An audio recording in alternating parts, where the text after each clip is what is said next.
beel ka mid ah beelaha deegaanka gobolka Togdheer iyo Saaxil ayaa cududoodii taageero ku beeriyay xisbiga mucaaradka wadani waa kuwan qaar ka mid ah odayaasha iyo waxgaradka beeshani taageerada muggeeyo miisaan kale u muujiyay xisbiga mucaaradka wadani oo ka hadlaya munaasabadaasi maanta waxa halkan xafladan ka soo qayb galay beesha Axmed Xasan iyo Gaashaanguur xafladani ma aha xafladii ugu horeysay noqon mayso xafladii ugu dambeysay waa beel balaaran mudane madaxweyne waxaanay degtaa gobolada Saaxil iyo Togdheer waxa ay u diyaar yihiin dhamaantood in ay ku siiyaan codkooda xalfada qabanqaabadeed inta way ka weynayd waxa dhacda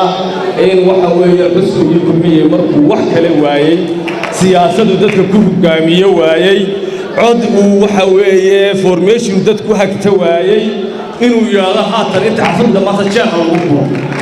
maamulka gobolka waxaan leenahay iyo xukuumadda dhammaan waxay ku mashquulsan tahay beel tashatay oo mas'uulkeedii ka tashatay siyaasadeed inay xarig iyo caga juglayn iyo laaluush aan waxba taraynin ay ku handado oo ay damiirka kaga disho taasina socon mayso waxa iyaguna munaasabadani ka hadlay xildhibaan Saciid Cilmi Rooble iyo gudoomiyaha gobolka Togdheer ee xisbiga mucaaradka wadani maanta xafladani waxay labaynaysaa xafladii soo dhaweynta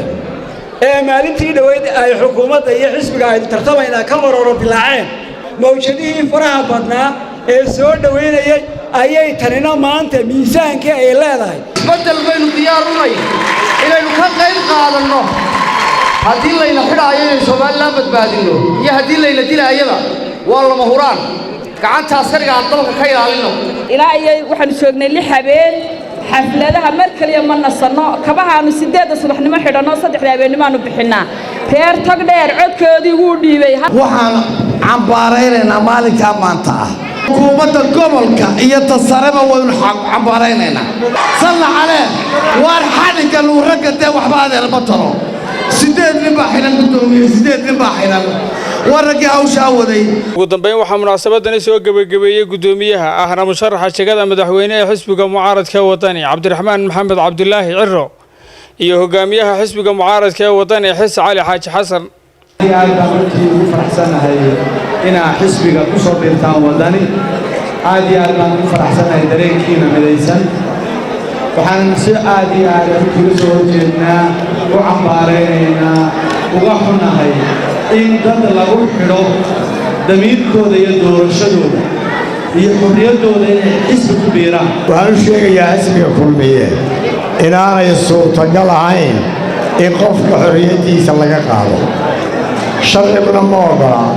caqliguna ma ogola dadkuna ma ogola suurtagal ma aha in la yidhaaha muwaadin reer hebel baa tahay oo halkaa mooyey halkale uma codayn karti aniga xaajiyadayda dadkan iska daayo hadday doorato dadka ay codayn kartaa waar waxaan leenahay dadku waa xor iyagoo xoray dhasheen iyagoo xoray dhimanayaan go'aankooda xor bay u yihiin cidda ay dooranayaan waa Cabdi Axmed Yuusuf Saab TV magaalada Burco